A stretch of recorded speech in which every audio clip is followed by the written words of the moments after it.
നമ്മൾ ഈ ഡൽഹിയിലെ ജീവിതത്തിന്റെ ഒരു പ്രധാന കാലഘട്ടം ഡൽഹിയിൽ ചെലവഴിച്ച ഒരാളാണ്. ഇപ്പൊ സഫ്ദർ ഹാഷ്മിയെ പോലുള്ള ആളുകൾ, അംജരി സാറിനെ പോലുള്ള ആളുകൾ ഒക്കെയുള്ള സമയത്താണ് ഡൽഹിയിലെ നാടക രംഗത്തേക്ക് സാംകുട്ടി പട്ടങ്കരി പേര് വരുന്നത്. ഒരുപക്ഷെ മറ്റുള്ളവർക്കെല്ലാം കിട്ടിയതിനേക്കാൾ കൂടുതൽ സ്വീകാര്യത സാമേട്ടന് ഡൽഹിയിലെ നാടക പ്രവർത്തകർക്കിടയിൽ കിട്ടിയിട്ടുണ്ട്.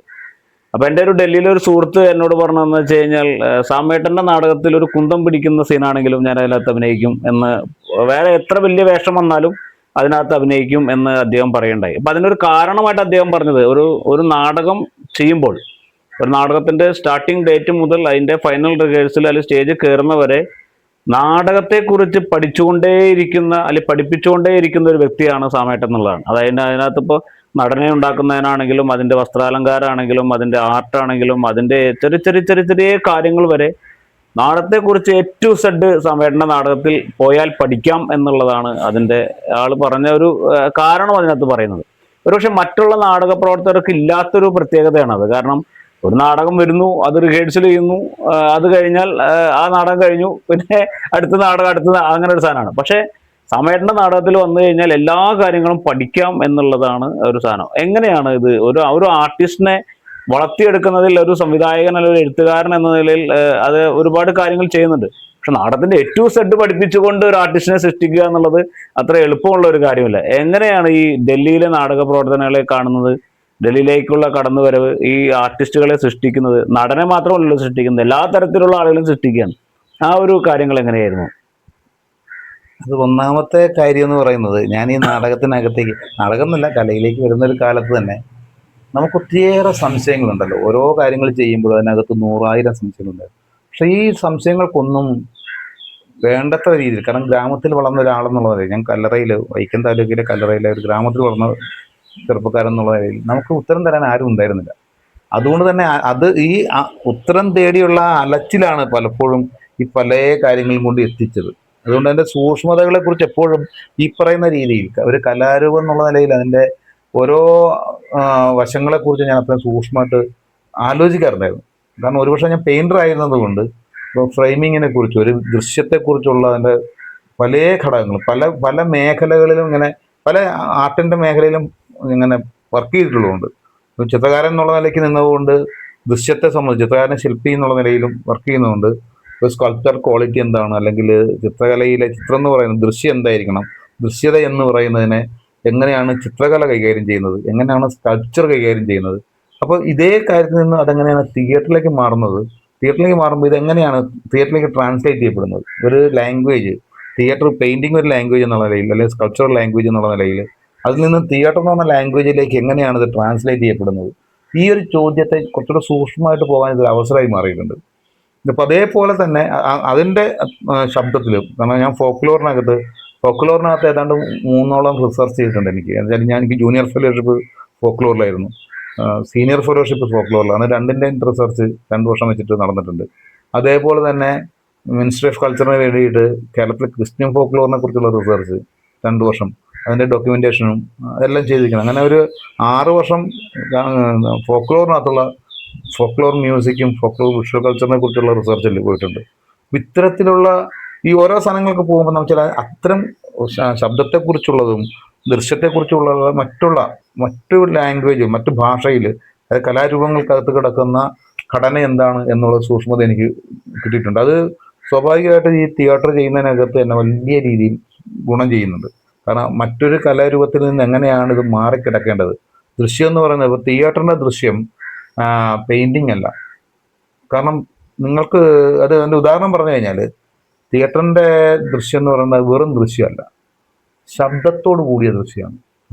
ശബ്ദമില്ലാതെ നിങ്ങൾക്കൊരു ദൃശ്യം തിയേറ്ററിൽ കാണാൻ കഴിയില്ല. ചിലപ്പോൾ നിശബ്ദതയായിരിക്കും, പക്ഷെ അതും പ്രസൻസ് ഉണ്ട്. ശബ്ദം എന്ന് പറയുന്നത് ഇല്ലാതെ കാണാൻ പറ്റില്ല. പെയിൻറ്റിങ്ങിന് അതില്ല.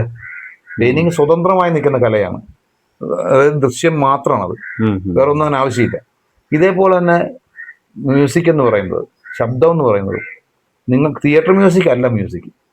മ്യൂസിക് സ്വതന്ത്രമായി, മ്യൂസിക് എന്ന് പറയുന്ന ഫ്ലക്സ് ആണ്, സമയത്തിന്റെ കഷ്ണങ്ങളെയാണ് സംഗീതം എന്ന് വിളിക്കുന്നത്. സമയത്തിന്റെ കഷ്ണങ്ങൾ അടുക്കി വെക്കുന്ന ഒരു സവിശേഷ അടുക്ക് ശീലത്തെയാണ് നമ്മൾ സംഗീതം എന്ന് വിളിക്കുന്നത്. ഇപ്പോൾ തിയേറ്ററിനകത്ത് വരുമ്പോൾ അത് വീണ്ടും മാറുന്നു. അതായത് തിയേറ്റർ മ്യൂസിക് അല്ല, ദൃശ്യമില്ലാതെ ശബ്ദമില്ല, സംഗീതമില്ല തിയേറ്ററിൽ. തിയേറ്ററിന്റെ മ്യൂസിക്കിന് ദൃശ്യം കൂടിയുണ്ട്, ദൃശ്യം മിക്സ് ചെയ്ത സാധനമാണ്, അല്ലാതെ തിയേറ്റർ മ്യൂസിക് നിൽക്കുന്നില്ല. അതുകൊണ്ടാണ് സ്വതന്ത്രമായി കേൾക്കുന്ന സംഗീതം തിയേറ്ററിൽ ചിലപ്പോൾ ഭയങ്കര ഫെയിലിയർ ആയി പോകും. കാരണം അതിൽ ദൃശ്യം മിക്സ് ചെയ്യുമ്പം ഇത് നേരെ പോകും. പുറത്ത് കാണുമ്പോൾ ഭയങ്കര കൊള്ളാമെന്ന് തോന്നുന്ന ദൃശ്യം തിയേറ്ററിൽ വരുമ്പം തകർന്നു പോകും. അതായത് അതിനകത്ത് സാങ്കേതികമായിട്ടുണ്ടാകുന്ന ഒരു പ്രശ്നമാണത്. അപ്പൊ ഈ രണ്ട്, അതായത് അതിലെ സവിശേഷം ഈ രീതിയിൽ എങ്ങനെയാണ് ഒരു കലാരൂപത്തിൽ ഈ ദൃശ്യവും ശ്രവ്യവും മാറുന്നത്. തന്നെയല്ല, അതേപോലെ തന്നെ വീണ്ടും മറ്റൊരു പ്രശ്നം വെച്ചാൽ തിയേറ്ററിനകത്ത് വ്യത്യസ്തങ്ങളായ ധ്രുവങ്ങളിൽ സഞ്ചരിക്കുന്ന സയൻസ് ഒരുമിച്ച് വന്ന് മുട്ടുന്ന സന്ദർഭങ്ങളുണ്ട്. ഉദാഹരണം പറഞ്ഞു കഴിഞ്ഞാൽ നമ്മുടെ ചിത്രകലയിൽ, അതിപ്പോൾ വരയ്ക്കലും കോസ്റ്റ്യൂമും എല്ലാം വരുന്ന ഒരു മേഖല ഇതിലാണല്ലോ. അപ്പം അതിനകത്ത് അത് ആ രൂപത്തിൽ നോക്കിക്കഴിഞ്ഞാൽ ആ കലയ്ക്കകത്തേക്ക് പറയുന്ന അതിൻ്റെ പ്രാഥമിക വർണ്ണങ്ങൾ 3ആണ്: നീല, ചുവപ്പ്, മഞ്ഞ. പ്രാഥമിക വർണ്ണങ്ങൾ കൂടിയാൽ അത് കറുപ്പായി മാറും. അതിന് ശാസ്ത്രമാണത്. ഈ 3 കളറൂടെ മിക്സ് ചെയ്ത് കഴിഞ്ഞാൽ, പ്രാഥമിക വർണ്ണങ്ങൾ മിക്സ് ചെയ്താൽ അത് കറുപ്പായി മാറും. ലൈറ്റിന്റെ സയൻസ് എന്ന് പറയുന്നത്, ലൈറ്റിന്റെ ബേസിക് ആയിട്ടുള്ള സാധനം നീല, ചുവപ്പ്, മഞ്ഞയ്ക്ക് പകരം പച്ചയാണ്. ഈ 3 വർണ്ണങ്ങളാണ്. ഈ പ്രാഥമിക വർണ്ണങ്ങൾ ചേർന്നാൽ അത് വെളുപ്പായി മാറും. വെളിച്ചത്തിൽ നേരെ എതിരാണ് അതിന്റെ സയൻസ്. ചിത്രത്തില് പെയിന്റിനകത്ത് അല്ലെങ്കിൽ ഇതിനകത്ത് കറുപ്പായി മാറുന്നത് വെളിച്ചത്തിൽ വെളുപ്പായിട്ടാണ് മാറുന്നത്. ഓപ്പോസിറ്റായി പോകുന്ന 2 നിയമങ്ങൾ ഒരുമിച്ചൊന്ന് കൂട്ടിയിടിക്കുന്ന സ്ഥലമാണ് തിയേറ്ററിനകത്തുള്ള ദൃശ്യം തന്നെ, ശ്രവ്യം വേറെ. അപ്പൊ വെച്ചാൽ ഈ എതിർ പോകുന്ന 2 നിയമങ്ങൾ വന്ന് കൂട്ടിമുട്ടുന്ന സ്ഥലം എന്നുള്ളതിലേക്ക് അതിന്റെ രൂപപ്പെടലിനെ വളരെ സൂക്ഷ്മമായിട്ട് ഉപയോഗിച്ചില്ലെങ്കിൽ, അതുകൊണ്ടാണ് പലപ്പോഴും നമ്മൾ ഉപയോഗിക്കുന്ന ഒരു കോസ്റ്റ്യൂം ചെന്ന് വന്നു കഴിഞ്ഞാൽ അത് സ്റ്റേജിനകത്ത് വന്നു കഴിഞ്ഞാൽ ചിലപ്പം ഡള്ളായി പോകും. കാരണം ബാക്കിയുള്ളതിന് വേണ്ടി നമ്മൾ ലൈറ്റപ്പ് ചെയ്യുമ്പം ഈ കോസ്റ്റ്യൂമും ഈ ക്യാരക്ടറും ഒക്കെ തന്നെ ഔട്ടായി പോവാം.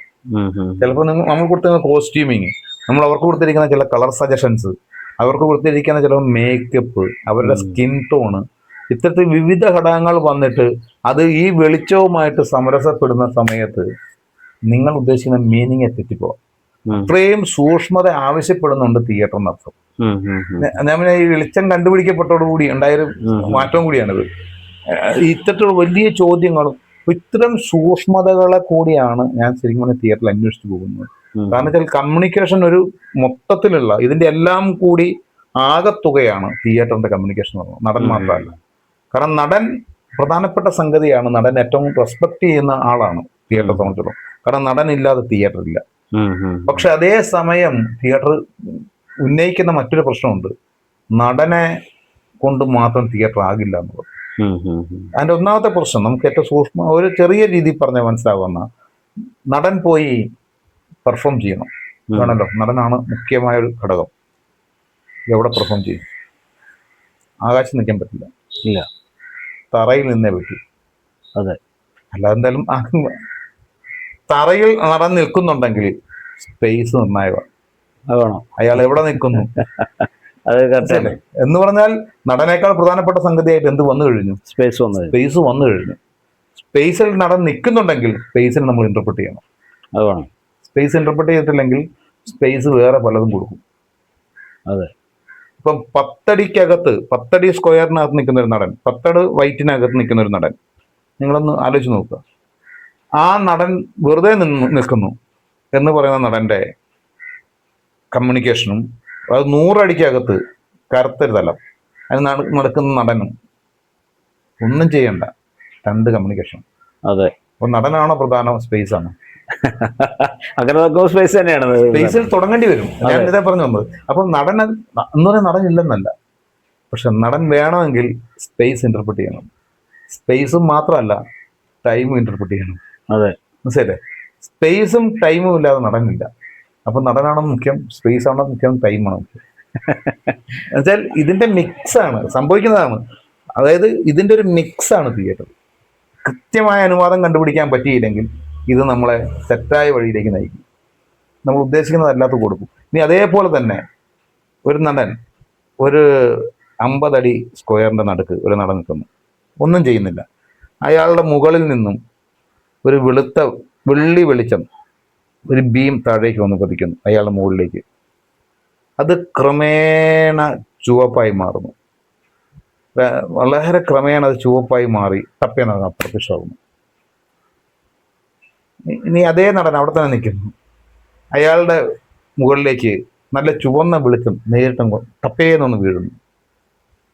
കുറച്ച് കഴിഞ്ഞിട്ട് അത് പെട്ടെന്ന് നഷ്ടപ്പെടുന്നു. 2 കമ്മ്യൂണിക്കേഷൻ ആയിരിക്കും.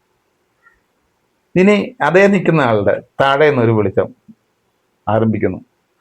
അത് വന്ന് നല്ല നല്ല ബേണായി പെട്ടെന്ന് കൊണ്ട് നഷ്ടപ്പെട്ടു പോകുന്നു. വേറെ കമ്മ്യൂണിക്കേഷൻ ആയിരിക്കും.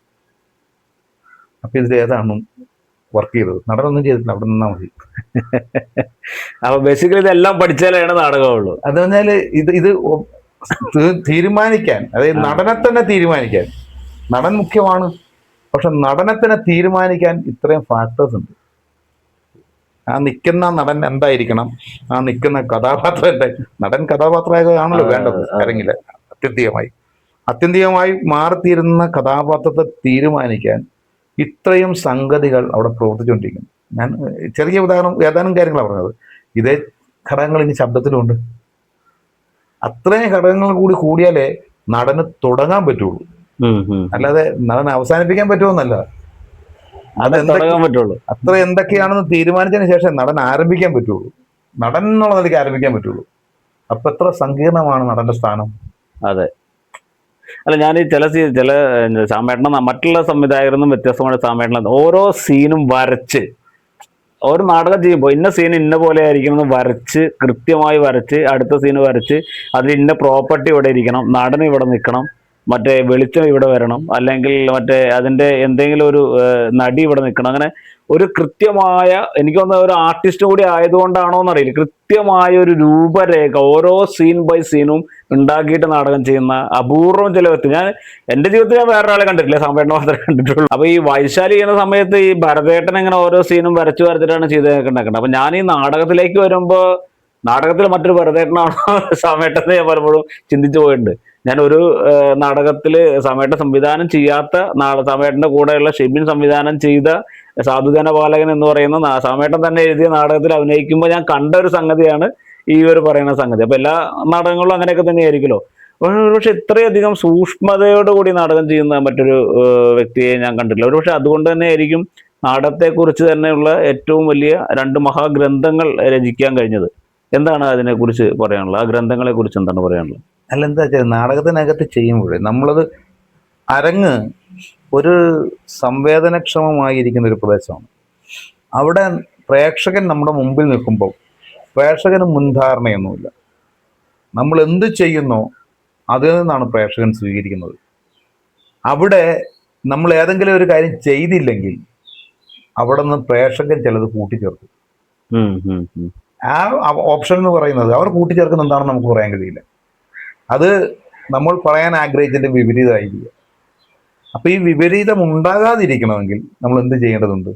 അതിനെ പൂർണ്ണമായും നമ്മുടെ കൺട്രോളിൽ കൊണ്ടുവരേണ്ടതുണ്ട്.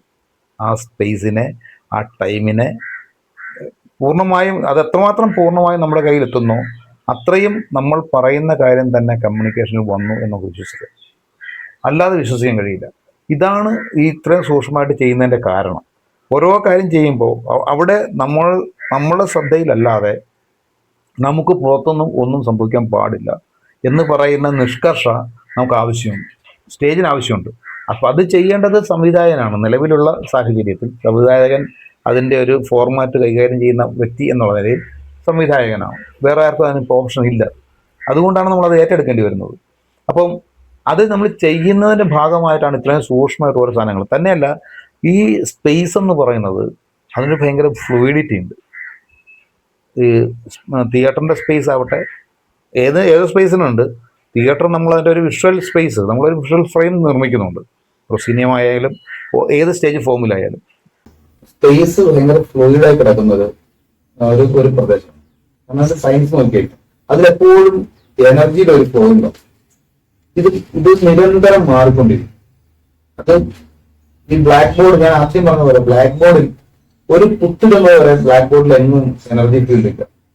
നിങ്ങൾ ആ ബ്ലാക്ക് ബോർഡിൽ ഒരു ചോക്ക് കൊണ്ട് ഒരു കുത്തിട്ട് നോക്കും, അവിടെ നിന്ന് ഒരു എനർജി ഫീൽഡ്, ആ കുത്തിൽ നിന്ന് നിങ്ങൾക്ക് കോൺസെൻട്രേഷൻ സ്റ്റാർട്ട് ആവും. എങ്ങനെ വന്നാലും അവിടെ ശ്രദ്ധിക്കാൻ എന്ന് പറഞ്ഞതുപോലെ തിയേറ്ററിന്റെ ഈ ഫീൽഡ് പെട്ടെന്ന് ആക്ടിവേറ്റ് ചെയ്യും. എന്തെങ്കിലും ഒരു പ്രസൻസ് വന്നാൽ ചിലപ്പോൾ പ്രോപ്പർട്ടി ആയിരിക്കാം, ചിലപ്പോൾ അതോടുകൂടിയാണ് ഇതിന്റെ ഈ എനർജി ഫീൽഡ് ക്രിയേറ്റ് ചെയ്തത്. അതായത് ബ്ലാക്ക് ഔട്ടിൽ നിന്ന് ലൈറ്റ് ഒക്കെ തുടങ്ങുമ്പോൾ എവിടെയെങ്കിലും ഒരു സാധനം ഉണ്ടെങ്കിൽ അവിടെ നിന്ന് അതിന്റെ എനർജിയുടെ ആ ഫ്ലോ സ്റ്റാർട്ട് ആവും. ഈ സ്റ്റാർട്ട് ആയി കഴിഞ്ഞാൽ ഇത് അങ്ങോട്ടും ഇങ്ങോട്ടും മാറിക്കൊണ്ടിരിക്കും. ഈ എനർജി ഫീൽഡ് മാറിക്കൊണ്ടിരിക്കും, ഫോക്കസുകൾ മാറിക്കൊണ്ടിരിക്കും. സൂക്ഷ്മമായിട്ട് അറിയാവുന്നവർക്ക് മാത്രം കണ്ടുപിടിക്കാൻ പറ്റും എന്ന് മാത്രമല്ല, അത് സയൻസ് ഉണ്ട് കൃത്യമായി. ആ എനർജി ഫീൽഡിൽ ആക്ടേഴ്സിനെ കൊണ്ടുവരിക, ആ എനർജി ഫീൽഡിൽ നിന്ന് കമ്മ്യൂണിക്കേറ്റ് ചെയ്യിക്കുക എന്ന് പറയുന്ന രീതിയിൽ, അതിലാണ് ഈ പ്ലേക്ക് അതിന്റെ ബലം കൂടുന്നത്. നമ്മൾ പറയുന്ന സബ്ജക്റ്റിനെ ഫോക്കസ് ചെയ്യുന്ന എങ്ങനെ ഈ എനർജി ഫീൽഡിന്റെ, അതായത് പെയിന്റിങ്ങിലൊക്കെ നിങ്ങൾ ഗോൾഡൻ പോയിന്റ്സ് എന്നൊക്കെ പറഞ്ഞ കാണാൻ മനസ്സിലായിട്ടുണ്ടാവും. ഇതേപോലെ ഇപ്പൊ തിയേറ്ററിനകത്ത് പിന്നെ പെർമനന്റ് ഫീൽഡ് അല്ല, ഫീൽഡ് ഇങ്ങനെ മാറിക്കൊണ്ടിരിക്കും. അത് സൂക്ഷ്മമായി നോക്കി കാണാൻ നോക്കുക. ഇവിടെ ആക്ടർ വരുമ്പോൾ ഇന്ന സമയത്തേക്ക് ഫീൽഡ് മാറും. ആ ഫീൽഡ് മാറുമ്പോൾ അത് അവിടെ ഇന്ന രീതിയിലുള്ള ഒബ്ജക്ട് വെച്ചിട്ട് അല്ലെങ്കിൽ ഇന്ന രീതിയിലുള്ള ലൈറ്റ് വെച്ചിട്ട് ഈ രീതിയിൽ അതിനെ ആക്ടിവേറ്റ് ചെയ്യേണ്ടി വരും, എന്നെങ്കിലും അതിന്റെ കമ്മ്യൂണിക്കേഷൻ എത്തുള്ളൂ. ഇങ്ങനെ വെച്ചിട്ട് ഒരു സയൻസ് നമ്മളൊരു 1.5 മണിക്കൂർ 2 മണിക്കൂറിലേക്ക് നിർമ്മിച്ചെടുക്കാൻ ചെയ്യും. അതാണ് അതിന്റെ കംപ്ലീറ്റ് വർക്ക് എന്ന് പറയുന്നത്, തിയേറ്ററിനകത്തുള്ള വർക്ക് എന്ന് പറയുന്നത്. ജസ്റ്റ് ആക്ടറെ പ്ലേസ് ചെയ്യലല്ല. അങ്ങനെ അതിന്റെ എനർജി ഫീൽഡ് നോക്കിയിട്ട് അതായത് ഇൻവിസിബിൾ ആണ്, ആ ഫീൽഡ് ഇൻവിസിബിൾ ആണ്. അവിടെ നിന്നും നമ്മൾ കറക്റ്റ് ആക്ടേഴ്സിനെ പ്ലേസ് ചെയ്ത് ഈ പറയുന്ന കംപ്ലീറ്റ് ഫ്രെയിമിനകത്ത് എവിടെ വെച്ചാലാണ് ആ എനർജിയുടെ കോൺസെൻട്രേഷൻ നേരെ നമ്മൾ ഉദ്ദേശിക്കുന്ന സബ്ജക്റ്റിലേക്ക് എത്തുക എന്നാണ് നോക്കുന്നത്. അങ്ങനെയാണ് ഓരോ സെക്കൻഡ്സും ഡിസൈൻ ചെയ്തു പോകുന്നത്. ഓരോ സെക്കൻഡ്സിനും ആക്ടേഴ്സിന്റെ പ്ലേസ്മെന്റ്, ആക്ടേഴ്സിന്റെ കൂടെ ചിലപ്പോൾ പ്രോപ്പർട്ടി ആയിരിക്കും നമ്മൾ ബാക്ക് വെച്ചിട്ട് ഇവിടേക്ക് ഫോക്കസ് കൊടുത്തിരിക്കുന്നത്. അതായത് ഇയാളുടെ ഗാന്ധിജിയുടെ പെയിന്റിങ്ങിനകത്ത് നോക്കി കഴിഞ്ഞാൽ കാണാം ക്രൈസ്റ്റ് ഇരിക്കുന്ന ലാസ്റ്റപ്പടികൾ, അതിന്റെ ഫോക്കസ് വേറെ സൈഡിൽ നടക്കുന്നത്. അവിടെ ഒറ്റ ലൈൻ വരച്ചു കഴിഞ്ഞാൽ ഈ ഇതിന്റെ കറക്റ്റ് ഫോക്കൽ പോയിന്റിലാണ് ക്രൈസ്റ്റിന്റെ. അതുകൊണ്ടാണ് നിങ്ങൾ നോക്കുമ്പോൾ ആദ്യം കാണുന്നത് ആരെ? ക്രൈസ്റ്റിനെ നമുക്ക് ഫേസ് പോകുള്ളൂ, ആദ്യത്തെ നമ്മൾ നോക്കാൻ പോകും. അതാണ് ഈ അതിന്റെ ലൈൻ എന്ന് പറയുന്നത്, അതിന്റെ ഫോക്കൽ പോയിന്റ് എന്ന് പറയുന്നത്. അങ്ങനെ ചില എനർജി പോയിന്റുകളുണ്ട്. തിയേറ്ററിനകത്താണ് ഇത് ഭയങ്കര മൂവ്മെന്റ് ഉള്ളതാണ്, ഒരു പെർമനന്റ് അല്ല. അതുകൊണ്ട് തന്നെ ഇതേപോലെ പല സാധനങ്ങൾ ഒബ്ജക്റ്റും ഇതും വെച്ചിട്ടായിരിക്കാം ഇതെന്താണ് പ്രസന്റ് ചെയ്യുക സ്റ്റേജിൽ. അതിലാണ് ആക്ടർ ഹൈലൈറ്റ് ആകുന്നത്. ആക്ടർ പോലും അറിയാതെ ആക്ടർ ഹൈലൈറ്റ് ആകും, ആക്ടർ പോലും അറിയാതെ ആക്ടർ സ്റ്റേജിൽ നിന്ന് പോവുകയും ചെയ്യും. ആളോളം ഇപ്പൊ ഉണ്ടാവും, പക്ഷെ കമ്മ്യൂണിക്കേഷൻ സിസ്റ്റത്തിനകത്ത് ഈ രീതിയിൽ ഡിസൈനകത്ത് ഭയങ്കരമായ ഒരു വർക്ക്. അവിടെയാണ് ആക്ടറെ കൊണ്ട് നിൽക്കേണ്ടത്. അതുകൊണ്ടാണ് ഇത്ര സൂക്ഷ്മമായിട്ട് നമ്മൾ വാർത്ത നോക്കുന്നത്. അതിനകത്ത് എവിടെയെങ്കിലും പ്രശ്നം ഉണ്ടാവാൻ സാധ്യതയില്ല. അത് ഈ പറയുന്ന എനർജി പോയിന്റിന് എവിടെയെങ്കിലും പുറത്തു പോകുന്നുണ്ട്. അതുകൂടിയാണ് നമ്മൾ ഒരു ടെക്സ്റ്റ് അതിന്റെ ഡിസ്കോഴ്സ് സ്റ്റാർട്ട് ചെയ്ത് കഴിഞ്ഞാൽ അതിന്റെ ഓരോ സ്റ്റെപ്പിൽ എങ്ങനെ പോകണം, ഏത് ലെവലായിരിക്കും മെയിൻറ്റെയിൻ ചെയ്യേണ്ടത്, ഏത് ഋതമായിരിക്കും. ആ ഋതം കറക്റ്റ് ആയിട്ടാണ് നമ്മൾ ഡിസൈൻ ചെയ്ത് വിടുന്നത്. ഇത് പോകണ്ട, ആ ഡിസ്കോഴ്സ് പോകണ്ട ഋതം ആണ് നമ്മൾ എന്ത് ചെയ്യുന്നത്. ഡ്രമാറ്റിക് എലമെന്റ് എന്ന് പറയുന്നത് ഡ്രമാറ്റൈസേഷൻ തന്നെ ഏത് ഋതത്തിലാണ് പോകേണ്ടത്, ഏത് ഋതത്തിൽ പോയാലാണ് നമ്മുടെ സബ്ജക്റ്റിന്റെ കമ്മ്യൂണിക്കേഷനായി മാറും. കാരണം ഓരോ സബ്ജക്റ്റിനും അതിന്റെ സ്പോക്കുകളുടെ വ്യത്യാസമുണ്ട്, സ്പോക്ക് ചെയ്യേണ്ട രീതിയിൽ വ്യത്യാസമുണ്ട്. നമ്മുടെ ആർഗ്യുമെന്റ് പറയുന്ന പോലെ ഒരു ഫിലോസഫി ആർഗ്യുമെന്റ് ചെയ്യുന്നത് പോലെ തന്നെയാണ് തിയേറ്റർ അതിന്റെ കമ്മ്യൂണിക്കേഷന്റെ ഒരു ആർഗ്യുമെന്റ് ബിൽഡപ്പ് ചെയ്യുന്നത്. അതാണ് നമ്മൾ ഈ ഡിസൈൻ ചെയ്തിരിക്കുന്നത്. അതാണ് ഓരോ സെക്കൻഡ്സിലെയും ആക്ടേഴ്സിന്റെ നോക്കുന്ന ആക്ടേഴ്സിന്റെ കളേഴ്സ്, ആക്ടേഴ്സിന്റെ കൂടെ വരുന്ന ലൈറ്റിന്റെ കളേഴ്സ്. ആ കളർ വന്നു കഴിഞ്ഞാൽ നിൽക്കുന്ന ക്യാരക്ടേഴ്സ് തമ്മിൽ എങ്ങനെയായിരിക്കും അവരുടെ ഇത് മാറുക, അനുഭാവം മാറുക. ഇതെല്ലാം തന്നെ നമ്മൾ സൂക്ഷ്മമായിട്ട് ശ്രദ്ധിച്ചില്ലെങ്കിൽ നമ്മൾ ഉദ്ദേശിക്കാത്ത കുറെ കമ്മ്യൂണിക്കേഷൻ അകത്തുണ്ടാവും. ഇത് പലപ്പോഴും നാടകം ഉണ്ടാക്കുന്ന സമയത്ത് സംഭവിക്കാറുള്ള ഒരു കാര്യമാണ്. ഇപ്പൊ ഒരു പ്രോപ്പർട്ടി ദുർഗം കൊണ്ട് വയ്ക്കും, ചിലപ്പോൾ ഒരു കമ്പായിരിക്കും കൊണ്ട് വയ്ക്കും. ആ സെക്കൻഡിൽ ആ കമ്പ് വർക്കാവും. പക്ഷെ ബാക്കി 1.5 മണിക്കൂർ ആ കമ്പ് അവിടെ മന്ദകോടാലിയായിട്ട് സ്റ്റേജിൽ നിർത്തിയിട്ടുണ്ടാവും. അത് ഡിസ്ചാർജ് ചെയ്തുകൊണ്ടിരിക്കുന്നതിനാൽ മൊത്തം സബ്ജക്റ്റിനെ തന്നെ ഡിസ്റ്റർബ് ചെയ്യുന്നുണ്ടോ? പക്ഷെ നമ്മൾ സൂപ്പറോട് മനസ്സിലാക്കുന്നില്ലെങ്കിൽ നമ്മൾ അറിയാതെ അങ്ങനെ കൊണ്ടുവയ്ക്കും. അതവിടെ കൊണ്ടുവയ്ക്കേണ്ട ആവശ്യമുണ്ടെങ്കിൽ കൊണ്ടുവയ്ക്കുകയും ആ ഡിസ്കോഴ്സിനിടയിലൂടെ തന്നെ ആ സാധനം മൂവ് ചെയ്ത് അത് എക്സിറ്റ് ആകുകയും ചെയ്യണം. വേണ്ട വിധത്തിൽ എക്സിറ്റ് ആയിട്ടില്ലെങ്കിൽ അത് അപകടം ചെയ്യും. ചെറിയ കോപ്പറേറ്റ് കാര്യം പറയുന്നത് ഇതേപോലെ തന്നെ ആക്ടേഴ്സ് കൃത്യമായി വരികയും കൃത്യമായി കൈകാര്യം ചെയ്ത് അവരുടെ ഡിസ്കോഴ്സ് ഒരു ഡയലോഗ് പറഞ്ഞു തീർക്കാന്നല്ല, ഏതൊക്കെ ഫിസിക്കൽ ആകട്ടെ വെർബൽ ആവട്ടെ, ആ ഡിസ്കോഴ്സിൽ ആ ഓരോ ക്യാരക്ടറിന്റെയും സ്ഥാനം എന്താണോ അത് കംപ്ലീറ്റ് ആക്കി എക്സിറ്റ് ചെയ്യാൻ ആവശ്യമുണ്ട്. അതിനു വേണ്ടിയിട്ടാണ് ഡിസൈൻ ചെയ്യുന്നത്, സൂക്ഷ്മമായിട്ടുള്ള ഡിസൈൻ. ഈ നാടക ക്യാമ്പിലേക്ക് ഒരു നാടക ക്യാമ്പ് സമയത്തുള്ള ഒരു നാടക ക്യാമ്പ് നടക്കുന്നു. ആ നാടക ക്യാമ്പിലേക്ക് ചേർന്നവർ, നാടക ക്യാമ്പിലേക്ക് എൻട്രി ചെയ്യുന്നവരെ ഒരു സമയത്തം വളരെയധികം സ്നേഹസമ്പന്നായ, എല്ലാവരും കെട്ടിപ്പിടിക്കുന്ന, എല്ലാവരും സ്നേഹത്തോട് സംസാരിക്കുന്ന സമയത്ത് നാടക ക്യാമ്പിനകത്ത് കയറി കഴിഞ്ഞാൽ മറ്റൊരു മനുഷ്യരാണ് എന്ന് ഞാൻ കേട്ടിട്ടുണ്ട്. അതായത് വളരെ സ്ട്രിക്റ്റ് ആയിട്ടുള്ള, അപ്പൊ ഒരു ഉദാഹരണം പറയുകയാണെങ്കിൽ ഒരു പ്രോപ്പർട്ടി കിടക്കുന്നു, ഒരു റൗണ്ട് എന്നുള്ള ഒരു പ്രോപ്പർട്ടി കിടക്കുന്നു.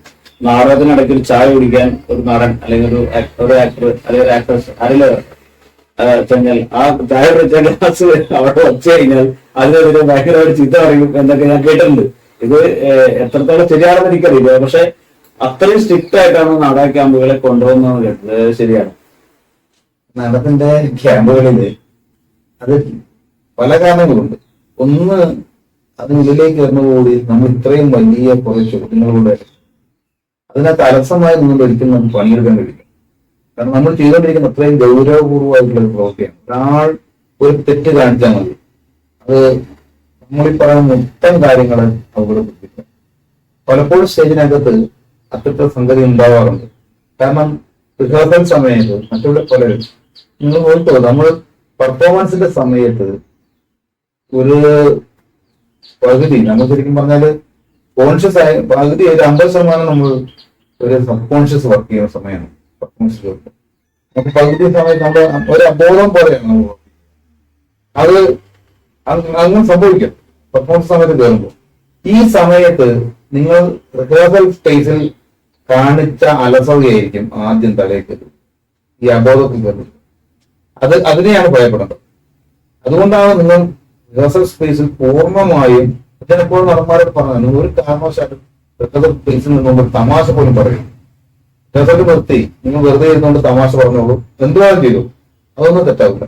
മറിച്ച് റിഹേഴ്സലിനിടയിൽ ഒരു തമാശ പറയാൻ പോയാൽ, അശ്രദ്ധമായി അലസമായി എന്തെങ്കിലും ഒരു വസ്തുവിനെ ഇട്ടിച്ചു പോയാൽ, ഈ അലസമായി ഇട്ടുപോകുന്ന കാര്യം നിങ്ങളുടെ തലയ്ക്ക് വിളിച്ചു, അതൊരിക്കലും ഇതിനെ പോകില്ല.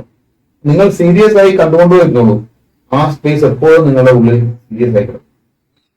നിങ്ങൾ പെർഫോം ചെയ്യുന്ന സമയത്ത് ഈ പറയുന്ന നിങ്ങളുടെ സബ് കോൺഷ്യസ് ആക്റ്റീവ് ആകുമ്പോൾ അത് കൃത്യമായിട്ടും ഇല്ലെങ്കിൽ അവിടെ നിങ്ങൾ സ്റ്റേജിനുള്ളിൽ വലിയ ഉറപ്പായിട്ട് നമ്മൾ ഉദ്ദേശിക്കുന്ന ലെവലിൽ നിന്ന് താഴേക്ക് മുകളിലേക്കൊക്കെ പോകാം. അത് ഉണ്ടാകാതിരിക്കണമെങ്കിൽ നമ്മൾ റിഹേഴ്സലിന് അത്രയും ചിട്ടയോട് കൂടി കൊണ്ടുപോകും. അതാണ് ഒന്നാമത്തെ കാര്യം. അത് ഈ രീതിയിൽ ഒരു പ്രവർത്തനം നടന്മാർക്കുള്ളിൽ ശരീരത്തിൽ ഉണ്ടാവുമെന്ന് നമുക്കറിയാം. രണ്ട്, നമ്മൾ ഏതൊരു ഡിസ്കോഴ്സിനും അതിൻ്റെ ഒരു ടൈമിംഗ് ഉണ്ട്. ഇപ്പൊ നാടകം കളിച്ചു തുടങ്ങും, എനിക്ക് ഇഷ്ടമുള്ളത് ചെയ്യാൻ കഴിയില്ല.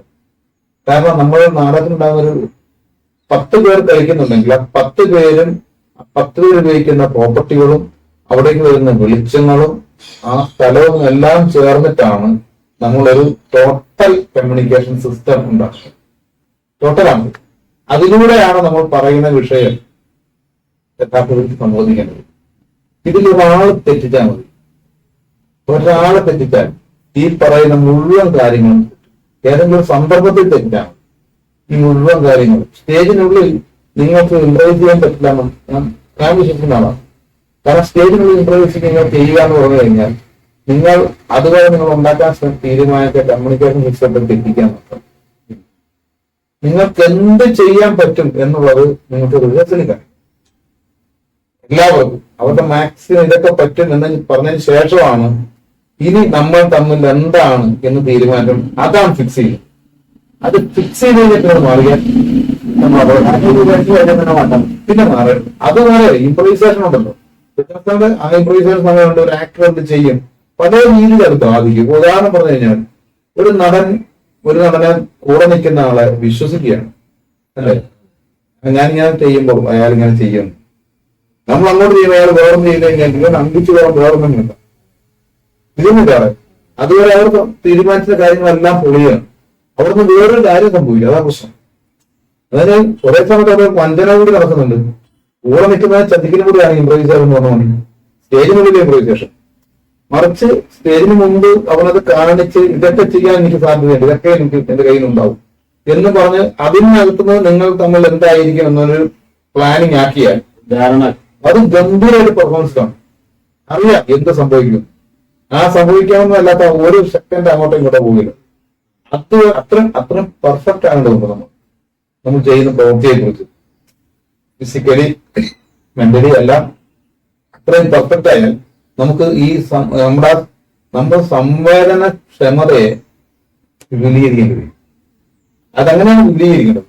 അങ്ങനെ ചെയ്തുണ്ടാക്കുന്ന എഗ്രിമെന്റിനെയാണ് നമ്മൾ പെർഫോമൻസ് എന്ന് വിളിക്കുന്നത്.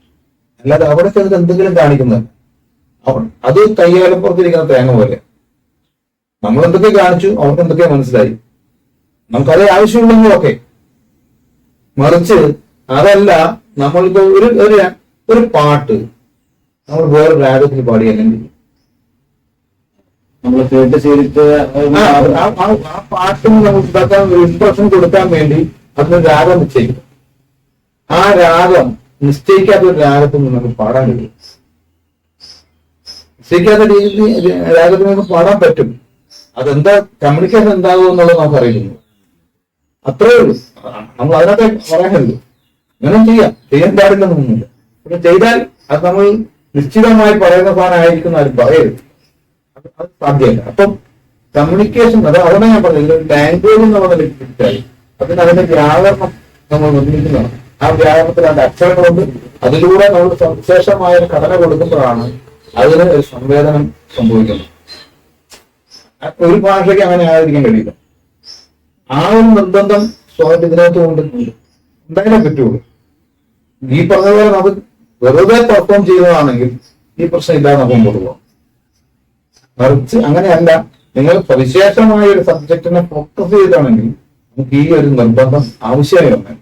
ഞാൻ ആ നിർബന്ധമാണ് തിയേറ്ററിൽ. അല്ലാതെ ഒരിക്കലും അതുകൊണ്ടാണ് തിയേറ്ററിനകത്ത് ഒരിക്കലും. കാരണം തിയേറ്ററിനകത്ത് അത്രയും ഒരു ഡിവൈനായി ഞാൻ അതിനെ കാണുന്നു. കാരണം അത് എന്റെ കമ്മ്യൂണിക്കേഷന്റെ വ്യക്തതയ്ക്ക് വേണ്ടിയിട്ടാണ്. അത് എന്നോടൊപ്പം നിൽക്കുന്നവർ കൂടി ആ വ്യക്തതയെ എത്തിയില്ലെങ്കിൽ ഞാൻ പരാജയപ്പെടും. ഞാൻ പരാജയപ്പെടാതിരിക്കണമെങ്കിൽ അവരെ കൂടി ആ ലെവൽ എന്താണെന്ന് മനസ്സിലാക്കി കൊടുക്കും. ഞാൻ വഴക്ക് പറയാം. ഇപ്പൊ ഒരാളുടെ കഴിവുകളെ കൊണ്ട് എനിക്ക് വഴക്ക് പറയാം. എന്റെ ഫാമിലി ഒരാളെയും വഴക്ക് പറയാം. ഞാൻ 10, 100, 150 പ്രാവശ്യം ഒരേ കാര്യം തന്നെ ചെയ്യിക്കാം. ചെയ്തോളൂ. അവർക്ക് തെറ്റിപ്പോയാലും കുഴപ്പമൊന്നുമില്ല. അവർക്ക് മനസ്സിലാവുന്നത് വരെ, അവർക്ക് ഉള്ളിൽ അത് മനസ്സിലാകുന്നത് വരെ ഞാൻ ചെയ്യിക്കാറുണ്ട്. ഞാൻ അതിനൊരു തടസ്സവും കാണിക്കാറില്ല. ഞാൻ ഉറപ്പുമായി മാത്രമാണ് ഞാൻ പറയുന്നത്. ഉറപ്പില്ല. നിങ്ങൾ ഒരിക്കലും അലസമായി ഒരു കാര്യം ചെയ്യരുത്. കാരണം സ്റ്റേജിനകത്ത് അപകടം എതിരെയും വരാം. സ്റ്റേജ് അങ്ങനെ പ്രശ്നമില്ല. നമ്മൾ ഇപ്പൊ ഇത്രയും ഇരുമ്പിന്റെ സാധനങ്ങൾ അല്ലെങ്കിൽ ഒരു സെറ്റിന്റെ കഷ്ണങ്ങളായിട്ടുണ്ട്. ഇരുമ്പിന്റെയും തടിയുടെയും കഷ്ണങ്ങളൊക്കെ ഇട്ട് വർക്ക് ചെയ്യും. ഇത്രയും കഷ്ണങ്ങളും കരണ്ട് എത്ര കിലോ വാട്ടാണ് ലൈറ്റിനകത്ത് പോയിക്കൊണ്ടിരിക്കുന്നത്. ഇതൊക്കെ ലെയറോട്ട് കിടക്കുകയാണ് സ്റ്റേജിനകം നിറയെ. ഒരു സെക്കൻഡ്, അതായത് 10 സെക്കൻഡ് ലൈറ്റ് ഓഫ്, 10 സെക്കൻഡ് അത് ലൈറ്റ് തിരിച്ചു വരും. 20 സെക്കൻഡിനുള്ളിൽ സ്റ്റേജ് ചേഞ്ച് ആയിട്ട് ഈ 10 സെക്കൻഡിനുള്ളിൽ ഒരു സ്പേസ് ഷിഫ്റ്റ് ആകേണ്ട സ്ഥലത്ത് അലസമായി നിൽക്കുന്ന ആൾക്ക് നടക്കില്ല. അയാൾ അപകടത്തിൽ ഉറപ്പായിട്ട് അപകടത്തിൽ. അത്രയും കൃത്യത നിൽക്കുന്നവർക്ക് മാത്രം ആ സമയം കൈകാര്യം ചെയ്യാൻ പറ്റുള്ളൂ. നമ്മളെ സംബന്ധിച്ചോളം നമ്മളുടെ കമ്മ്യൂണിക്കേഷന് ഇത്രയും സമയത്ത് കൂടുതൽ എടുത്തു കഴിഞ്ഞാൽ നമ്മൾ പറയുന്ന സിസ്റ്റം ബ്രേക്ക് ആവും. കമ്മ്യൂണിക്കേഷൻ സിസ്റ്റം ബ്രേക്ക് ആവും. അതുണ്ടാകാതിരിക്കണം നമ്മളിത് പാലിച്ചേ പറ്റൂ. ഇത് പാലിക്കുന്ന നടൻ അത്രയും സൂക്ഷ്മതയോടുകൂടി നിന്നേ പറ്റുള്ളൂ. ടെക്നിക്കൽ സേവനത്തിന് സൂക്ഷ്മത നിന്നേ പറ്റൂ. അതുകൊണ്ടുള്ള ഗൗരവമാണ്. അവർ അപകടത്തിൽപ്പെടാതിരിക്കാനുള്ള ഗൗരവമാണ്. കാരണം നമുക്കറിയാം ഇത് ഈ രീതിയിൽ അവർ പോയാൽ സ്റ്റേജിൽ അവർ അപകടത്തിൽ പെട്ടിരിക്കുന്ന നമുക്ക് ഒത്തിരി കാരണമുണ്ട്. അതുണ്ടാകാതിരിക്കാൻ വേണ്ടി കാണിക്കുന്ന ഒരു ഗൗരവം മാത്രമാണ്. അത് കാണിക്കേണ്ടതുണ്ടെന്ന് പറയുന്ന ആളാണ് എന്റെ തിയേറ്ററിനെ തന്നെയാണ് അങ്ങനെ. ഈ സമ്മേളന നാടകങ്ങളെ കുറിച്ച് പറയുകയാണെങ്കിൽ സമ്മേളന നാടകത്തില് കൃത്യമായ ഒരു പൊളിറ്റിക്സ് നാടകത്തിന് എല്ലാ നാടകങ്ങൾക്കും, അതായത് എന്താണോ സമ്മേളനത്തിന്റെ ഉള്ളിലുള്ള പൊളിറ്റിക്സ് അല്ലെങ്കിൽ കൃത്യമായ പൊളിറ്റിക്സ് എന്താണോ സമൂഹത്തിനോട് പറയേണ്ടത് ആ ഒരു പൊളിറ്റിക്സ് ഏത് നാടകമായാലും അതിനകത്തുണ്ട്. അത് ബോധപൂർവമായി എന്നെ സൃഷ്ടിച്ചിട്ടുള്ളതാണോ, അതോ അത് എനിക്ക് പറയാനുള്ള കാര്യം ഇതാണ്, ഇത് നിങ്ങളോട് ഈ ഒരു രീതിയിലൂടെ പറയും എന്നുള്ള ലെവലിൽ പറയുന്നതാണോ, എന്താണ് അതിന്റെ ഒരു അല്ല, എന്ത് കാര്യം ചെയ്യുമ്പോഴും അതിന് അങ്ങനെ ഒരു ഗൗരവത്തിൽ ഞാൻ എന്റർടൈൻമെന്റ് ആയിട്ട് ഒന്നും തന്നെ ചെയ്യാറില്ല. തിയേറ്ററും എന്നെ തന്നെ എന്റർടൈൻമെന്റ് ആർട്ടും പക്ഷേ എന്റെ ഉള്ളിൽ അടിസ്ഥാനപരമായി ഞാൻ ഒരു സാമൂഹിക പ്രവർത്തനം. പണ്ട് പോലീസിന്റെ തണ്ടൊക്കെ കൊണ്ട് നിരാഹാരം 10-11-16 ദിവസം നിരാഹാരം കൊണ്ടുപോകാം. നിരാഹാരം കംപ്ലീറ്റ് മരിച്ചു പോയിട്ടുള്ളതാണ്. അങ്ങനെ നിരന്തരമായ സമരങ്ങൾക്കകത്തൂടെ നിരന്തരമായ പോലീസ് മർദ്ദനങ്ങളും പോലീസ് സ്റ്റേഷനിലൊക്കെ ഇത് നടന്നൊരു ഒരു കാലമുണ്ട് എനിക്ക്. അതിൽ നിന്നാണ് ഞാൻ തിയേറ്ററിലേക്ക് സജീവം വന്നത്. കാരണം എനിക്ക് ആ സോഷ്യൽ വർക്കിന്റെ പ്രവർത്തനത്തിൽ ഞാൻ എടുത്തിരുന്ന അതേ കാര്യം എനിക്ക് പ്രവർത്തിക്കാൻ കലയിൽ കഴിയും. അതായത് കലയിലാണ് ഞാൻ ചെയ്യേണ്ടത് എന്ന് തോന്നിയ കാലത്താണ് ഞാൻ കലയിലേക്ക് മാറിയത്. അപ്പൊ അടിസ്ഥാനപരമായി ഞാനൊരു സോഷ്യൽ വർക്കറിന്റെ ബോധ്യമുള്ള മനുഷ്യനാണ്. എന്റെ ആത്മനെ പോലും ഞാൻ അങ്ങനെ കരുതുന്നതാണ്.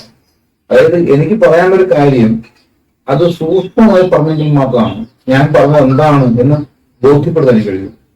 അപ്പൊ ആ സൂക്ഷ്മത ആവശ്യമുണ്ട്. അതായത് കേവലമായ എന്റർടൈൻമെന്റ് ആയിട്ട് ഞാൻ ഒരു കാര്യം ചെയ്യാറില്ല. വായനയിലില്ല, എഴുത്തിലില്ല, എനിക്കറിയില്ല. എനിക്കറിയില്ലാത്ത സംഗതിയാണ്. ഞാൻ കേവലമായി എന്തെങ്കിലും ചെയ്തിട്ട് അത് ഏത് വിഷയം എടുത്താലും അത് എന്തായിരിക്കണം. ഇനി നിങ്ങൾ അതിനകത്ത് തമാശയാണ് പറയാനെങ്കിൽ തമാശയ്ക്ക് പോലും അതിന്റെ ആ സൂക്ഷ്മത ആവശ്യമുണ്ട്. ഇത് തമാശ മാത്രമാണ് എന്നുള്ള ഉറപ്പിക്കേണ്ടതുണ്ട്. കാരണം ഞാൻ മുൻപ് പറഞ്ഞത് ഞാൻ ജസ്റ്റിസിന്റെ കാര്യം, ഞാൻ എന്റെ PhD ചെയ്തത് ജസ്റ്റിസിലാണ്. ആർട്ടിന്റെ ജസ്റ്റിസ് എവിടെ കിടക്കുന്നു? എവിടെയാണ് നമ്മൾ ഒരു ലോകത്തിനോട് ഒരു നീതി നിഷേധിക്കുന്നത്? നമ്മുടെ കയ്യിൽ ഉണ്ടാകാൻ പാടില്ല എന്ന് വിശ്വസിക്കുന്നതാണ്. അത്ര സൂക്ഷ്മമായിട്ട് മനസ്സിലാക്കിയിട്ട് അതെനിക്ക് പ്രവർത്തിക്കാൻ കഴിയേണ്ടത്. അതുകൊണ്ട് തന്നെ ഞാൻ എന്റെ ആർട്ടിനകത്തും അത് സൂക്ഷ്മതയോടുകൂടിയാണ്, രാഷ്ട്രീയത്തെയും സൂക്ഷ്മതയോടുകൂടിയാണ് മനസ്സിലാക്കുന്നത്. നമ്മൾ പറയേണ്ട കാര്യങ്ങൾ മറ്റുള്ളവർക്ക് പറയാൻ കഴിയുന്നതിന് അവർക്ക് അവരുടെ ഫോമുണ്ട്. എന്റെ ക്രാഫ്റ്റാണ്, എന്റെ കമ്മ്യൂണിക്കേഷൻ സിസ്റ്റമാണ്. ഈ സിസ്റ്റത്തിലൂടെ ഞാൻ പറയുമ്പോൾ എനിക്ക് പറയാനുള്ളത് വ്യക്തമായിരിക്കേണ്ട ആവശ്യം എന്നതാണ് പറയാൻ പോകുന്നത്. അതെന്തോ ആവട്ടെ, അതാണ് എന്ന് പറയേണ്ട ആവശ്യമുണ്ട്. അത് ആ ഒരു സൂക്ഷ്മതയാണ് ഞാൻ പാലിക്കുന്നത്. അത് വേറെ എന്തെങ്കിലും നമ്മുടെ കോൺട്രാക്റ്റിലല്ല. എനിക്ക് തോന്നുന്നു ഈ ജസ്റ്റിസ് എന്ന് പറഞ്ഞപ്പോൾ നീതി നിഷേധിക്കപ്പെടുന്നവർക്ക് വേണ്ടിയിട്ടുള്ള ശബ്ദം എന്ന് പറയുന്ന ഒരു സംഭവം ഉണ്ടല്ലോ. അപ്പോ ഞാൻ പലപ്പോഴും സോമേട്ടന്റെ വാക്കുകളിൽ അല്ലെങ്കിൽ ഫേസ്ബുക്ക് പോസ്റ്റുകളിലൊക്കെ ശ്രദ്ധിച്ചിട്ടുള്ള ഒരു കാര്യം എന്ന് പറഞ്ഞു കഴിഞ്ഞാൽ ദളിത് വിഭാഗങ്ങൾക്ക് വേണ്ടി അവരടിച്ചമർത്തപ്പെട്ടുകൊണ്ടിരിക്കുന്ന സാഹചര്യങ്ങളിലൊക്കെ തന്നെ, അല്ലെങ്കിൽ അവരെന്തെങ്കിലും തരത്തിൽ അവർക്ക് നീതി നിഷേധിക്കപ്പെടുന്ന അവസരങ്ങളിലൊക്കെ തന്നെ ഒരു ശബ്ദമായിട്ട് ഡോക്ടർ സാംകുട്ടി പട്ടങ്ങരുടെ വാക്കുകൾ അല്ലെങ്കിൽ അദ്ദേഹത്തിന്റെ ഫേസ്ബുക്ക് പോസ്റ്റുകളൊക്കെ വന്ന് ഞാൻ കണ്ടിട്ടുണ്ട്. അത് വളരെ കൃത്യമായിട്ട്, അതിപ്പോ ഇന്ന രാഷ്ട്രീയമൊന്നുമില്ല, ഇതിപ്പോ നിലവിലെ വിശ്വസിക്കുന്ന രാഷ്ട്രീയത്തിനെതിരാണെങ്കിൽ പോലും അത് തുറന്നു പറയാനുള്ള ഒരു ആർജവം അല്ലെങ്കിൽ ആ ഒരു ധൈര്യം ഞാൻ കണ്ടിട്ടുണ്ട്. പലപ്പോഴും അത് ഇല്ലാത്ത ആളുകളിൽ അല്ലെങ്കിൽ ഇത്തരം കലാകാരന്മാരിൽ ഇല്ലാത്തൊരു സാധനമാണ്. കാരണം ഞാൻ അങ്ങനെ പറഞ്ഞു കഴിഞ്ഞാൽ ഒരു വിവാദം എനിക്ക് എതിരാകുമോ അല്ലെങ്കിൽ എന്റെ കലയെ ബാധിക്കുമോ എന്നൊക്കെ ചിന്തിക്കുന്ന ആളുകളാണ് കൂടുതൽ. ആ സമയത്ത് സമയത്തിന് അത്തരം കാര്യങ്ങളൊന്നും ഭയക്കാതിരിക്കുകയും കൃത്യമായിട്ട് അത് വളരെ കൃത്യമായിട്ട് പറയുകയും ചെയ്തിട്ടുള്ള ഒരാളാണ്. എനിക്ക് തോന്നുന്നു ഒരു പരിധിവരെ ഈ ദളിത് വിഭാഗങ്ങൾക്ക് വേണ്ടി ശബ്ദമുയർത്തുന്ന അപൂർവം വ്യക്തികൾ ഒരാളും കൂടിയാണ് സമയം. അത് എന്തുകൊണ്ടാണ് അത്തരത്തിലുള്ള ഒരു സാഹചര്യങ്ങൾ ഈ ദളിത് വിഭാഗങ്ങൾ ഇപ്പൊ അനുഭവിക്കുന്ന പ്രശ്നങ്ങളെ കുറിച്ച് എങ്ങനെയാണ് നോക്കിക്കാണുന്നത്?